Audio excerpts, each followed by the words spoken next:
The night my father nearly died was the quietest our street had ever been. No barking dogs, no sprinklers clicking, just a soft, humming void, until the silence itself became deafening. I had moved back to Fort Collins 6 months earlier to care for my dad, Harold Blake, retired firefighter, Vietnam vet, and the kind of man who still refused to buy pre-sliced cheese. A man built from stubbornness and smoke. But now, at 72, he relied on an oxygen concentrator to survive. COPD was eating him from the inside out, and without the constant hum of that machine, he'd suffocate. Literally. That's why we had the generator. Not a backyard DIY rig, but a solar-powered, hospital-grade backup unit enclosed in sound insulation. Whisper quiet. HOA compliant, or so we thought. At 2:56 a.m., a spring storm brushed through the neighborhood. Nothing serious. Just enough lightning to make the lights flicker. I checked the app that monitored Dad's O2 supply, saw it reconnect after a minor hiccup, and rolled over in bed. I didn't hear the click. I didn't see the shadow cross the yard. I didn't know that across the street, a woman in a lavender silk robe had decided that her right to uninterrupted sleep was more important than a man's right to breathe. Karen Whitlow, HOA Vice Chair, self-proclaimed guardian of neighborhood integrity. She once fined a woman for planting purple petunias in a yellow-themed yard. I thought she was petty. I had no idea she was dangerous. She had crossed our side gate, walked behind the hydrangeas, found the generator, and unplugged it. I woke up 15 minutes later. Not to noise, but to its absence. The app couldn't connect. I bolted from bed, heart pounding, phone already dialing 911. Dad was lying there, still, lips blue, chest unmoving. A red LED on the concentrator blinked like an alarm no one else could hear. I dropped to my knees. CPR, counting compressions, praying into the void. I wasn't trained. I wasn't ready.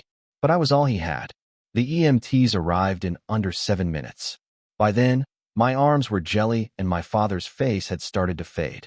But they worked fast, professional, precise, and after 2 shocks and a blast of portable oxygen, he gasped. Weak, but real. And that's when she showed up. Karen stood in the doorway, arms folded. He was too loud, she said. I have a right to sleep. One of the EMTs froze mid-rap. Ma'am, did you unplug the generator? Karen shrugged. There were no warning labels. It looked like a noisy box. Ma'am, the paramedic said, voice flat and dangerous. You might have just killed someone. I will never forget the way she blinked, half guilt, half arrogance, and said, those stickers weren't HOA approved. That moment changed everything. Not just for me, not just for my father, but for everyone in Maple Oaks. Because what Karen didn't know was that I wasn't just another angry son. I was about to become her reckoning. I didn't sleep after that.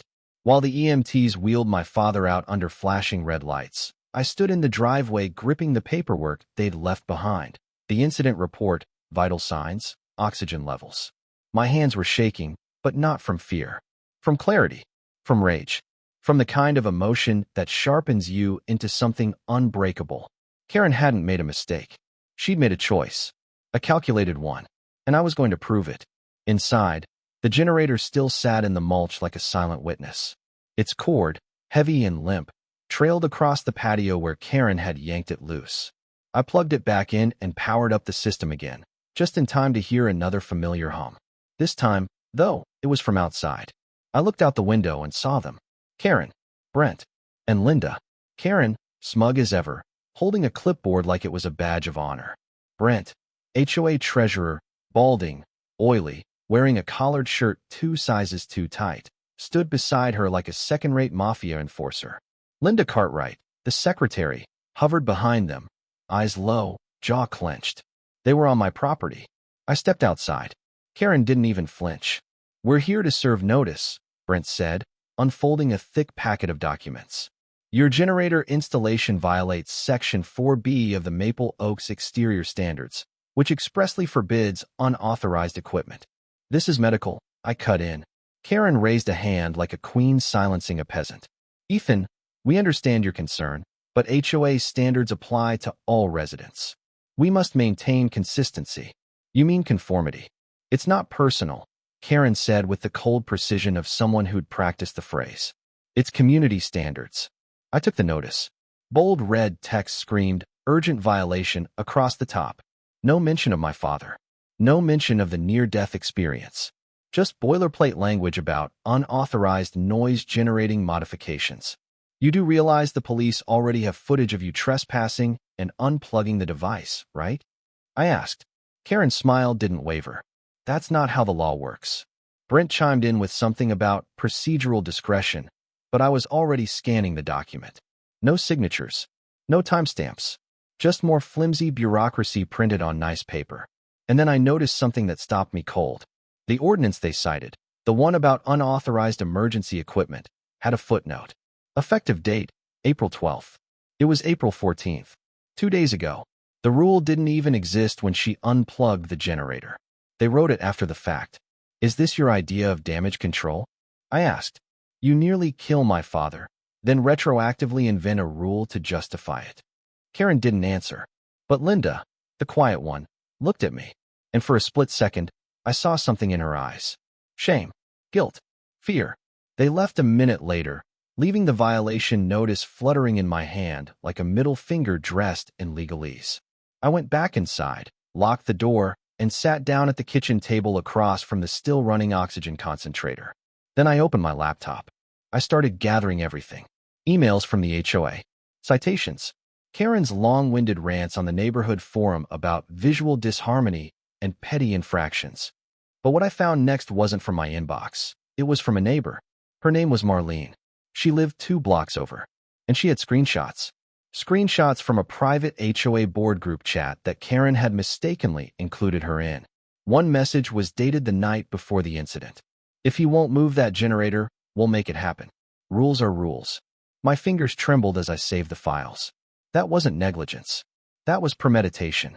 I sent everything to my lawyer, Daniel Cruz, civil rights specialist and HOA slayer. His response came less than an hour later. This isn't just civil. This is criminal. And if that generator had stayed off 10 minutes longer, we'd be filing for manslaughter. My father was still in the hospital, tubes in his nose, heart monitor ticking like a metronome reminding me how close it had been. But I made a vow that night. Karen thought this was about noise. She thought this was about control. She had no idea. This was about justice now. The story broke before the sun came up. I didn't give my name. Just sent a tip through a local news station's have a lead form. I uploaded the video of Karen in her robe, hand on the generator plug, red warning labels in full view, and included this message. HOA official disables medical generator. Man nearly dies. No remorse. No consequences. Yet, it only took one headline. Fort Collins HOA official unplugs oxygen machine over noise complaint. By noon, it had made the front page of 2 regional sites. By 3 p.m., it hit Reddit. And by dinner time, the internet had a new villain. Karen Whitlow, the queen of suburban tyranny. Screenshots of her HOA complaints flooded Facebook. Old posts from next door surfaced, passive-aggressive tirades about lawn gnomes, patio furniture colors, Halloween decorations she deemed aesthetic violations. Someone unearthed a PDF she distributed titled Maintaining Visual Harmony, a Maple Oaks Guide to Civility, which, among other things, banned flamingo statues, hanging ferns, and unsanctioned wind chimes. But this wasn't about pettiness anymore. This was about attempted negligence. It was about someone nearly dying. And people cared.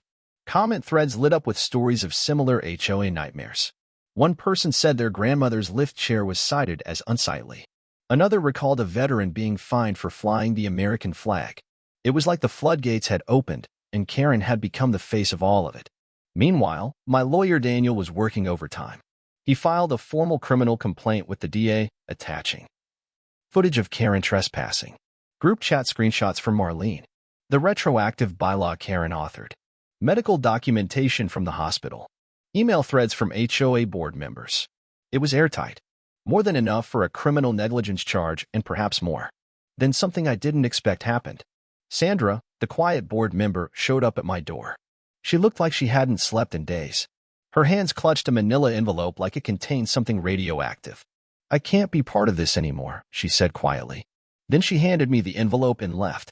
Inside were printed memos, HOA board correspondence, and one email from Karen, dated 2 days before she pulled the plug. We'll find a way to shut it down. It disrupts the harmony. If that means enforcement, so be it. I brought the files to Daniel. His response? This just became a RICO-level case. We weren't just looking at negligence anymore. We were staring at premeditated harassment, policy abuse, and potential civil conspiracy. The next day, Karen's lawyer sent a cease and desist. A 2-page letter accusing me of defamation and deliberate misrepresentation of HOA policy, demanding I cease all public commentary and digital dissemination of libelous material. I laughed so hard I spilled my coffee. Daniel's reply? Tell her to bring it. We're not interested in a ceasefire. We want an indictment. And then the DA's office called. The case had been accepted. Karen Whitlow, vice chair of Maple Oaks HOA, was now officially under investigation for criminal negligence causing bodily harm, unlawful tampering with medical equipment, trespassing, and intent to harass. And just when I thought the worst of it was behind me, Daniel hit me with the twist. She wasn't just enforcing policy, Ethan. She was working with a real estate developer. What? We found emails. Karen had been helping push elderly residents out. Your father was next. Suddenly, it all clicked. The fines, the citations, the fake ordinances. Karen wasn't just a tyrant with a clipboard. She was a chess piece in a bigger game. A game that nearly cost my father his life. And now? She was the one cornered. The courtroom was packed. Not with reporters. Not with press. With neighbors. People brought lawn chairs. Some brought coffee. A few wore t-shirts that read "Justice for Harold." There was even a couple live streaming from the courthouse steps like it was a local sporting event. Karen Whitlow walked in wearing a gray suit 2 sizes too big and a face 2 shades too pale. Gone was the silk robe, the clipboard confidence, the queen of community order. She looked like someone realizing, far too late, that she was not the protagonist of this story. And the prosecution wasted no time reminding everyone why we were there. First, the footage. Karen on camera. 2:56 a.m. Crossing the lawn. Pulling the plug. Walking away like she'd just taken out the trash. The audio echoed across the courtroom. The soft click of the power cut. The silence that followed. My father's life unraveling in real time. Then came the photos. 3 large red labels on the generator. Medical equipment. Do not unplug. Critical life support device. Authorized personnel only. The prosecutor turned to the jury and said, "This case isn't about misunderstanding. It's about a woman who thought her sleep was more valuable than a man's breath." Karen's defense fumbled immediately. They tried the overwhelmed volunteer angle. They claimed she had no way of knowing the device was medical, that she didn't understand the consequences. But the jury had eyes, and more importantly, ears. Because then came my testimony. I told them everything. The red light. The way my father's chest didn't rise. How I panicked, doing CPR with shaking hands, whispering, "Please don't die," over and over again. How Karen stood in the doorway, arms crossed, while paramedics fought to bring him back. She said he was too loud. I told them, as if that justified killing him. But the moment that cracked the courtroom wide open wasn't mine. It belonged to the EMT. He was calm. Composed. Devastating. He told the jury how every minute without oxygen increased the risk of brain damage. He described how Karen tried to argue with him while he was saving a man's life. She kept saying it was just a noise complaint, he said, as if that mattered. The jury went silent. Not a murmur. Not a shuffle. Just the weight of her choices crashing down around her. They deliberated for less than 2 hours. The verdict? Guilty of criminal negligence. Guilty of tampering with medical equipment. Guilty of reckless endangerment. Karen didn't cry. She didn't scream. She just sat there, spine slumped, mascara cracking, like a porcelain doll slowly falling apart from the inside out. The judge delivered the sentence. 18 months house arrest, a $50,000 fine, and 300 hours of mandatory community service at a local medical facility. Let that sink in. The woman who once sabotaged life support for being too loud would now spend every week surrounded by beeping machines, wheezing patients, and the sound of human fragility she once tried to silence. But that wasn't the end. Oh no, that was just Act 2. Back in the neighborhood, Karen's HOA empire collapsed like a house built on sand. Sandra, the whistleblower, formally resigned. 3 more board members followed. Within a week, the residents called for an emergency vote, and in a standing room only meeting, they voted unanimously to dissolve the HOA. Gone. Shredded. Null and void. Karen's house, once the model of suburban order, began to wither. Uncut grass, overflowing mailbox, lights off, curtains always drawn. The woman who once ruled the block like a dictator now lived like a ghost. Some kids started calling it the haunted house. No one brought her groceries. No one mowed her lawn. She became exactly what she feared most, a violation. But my father? He came home. 3 weeks after the trial, Harold Blake returned to his recliner like it had been saving his spot. We installed a brand new oxygen system, solar-powered, off-grid, and entirely HOA-proof. Still too loud. I asked him one afternoon as it hummed outside the window. He smiled, just loud enough to remind him I'm still breathing. And for once, there were no complaints. Just the sound of peace. Earned. 6 months passed. Maple Oaks no longer existed, not as an HOA, not as a name people wore with pride. Now, it was just a zip code. Without the oppressive rulebook and mandatory fines, something strange happened. The neighborhood came back to life. Lawns looked a little wilder, yes. Holiday lights clashed. A few mailboxes leaned slightly left. But people were smiling again. Kids played without fear of noise violations. Dogs barked, and no one cared. The community wasn't crumbling. It was breathing. One morning, I got a letter. Certified mail. It wasn't from a neighbor. It was from the State Regulatory Office of Housing Affairs. Karen's conviction had triggered something larger, a statewide audit of HOA practices in Colorado. The findings were explosive. Turns out Karen had been consulting for multiple communities, pushing for policy expansions that mirrored Maple Oaks. Bylaws that allowed HOA entry without consent. Fines issued without proof or appeal. Revitalization initiatives that disproportionately targeted elderly and disabled residents. Her conviction set a legal precedent. Several of her initiatives across the state were now on pause, pending review. The letter thanked me. Your case has become a reference in multiple legislative proposals. Thank you for standing up. But the best part wasn't from the government. It was from the neighbors. It started with Marlene. She left a little handmade wind chime on our porch. A delicate piece made from spoons and stained glass. There was a note. To remind you what freedom sounds like. Then came another. And another. Within weeks, almost every porch on the block had a wind chime. No two alike. Some jingled.